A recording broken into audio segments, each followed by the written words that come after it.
Hello everyone. In this video I will show you how to make Minecraft in Infinite Craft. Let's get started. First things first, take fire. Then add water to fire. It will make steam.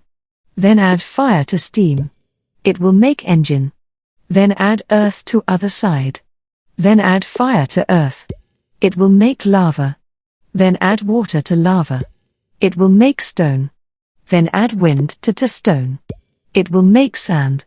Then add sand to engine. It will make sandbox. Then add earth to other side. Then add wind to earth. Then add dust. Then add earth to dust. It will make planet. Then add planet to sandbox.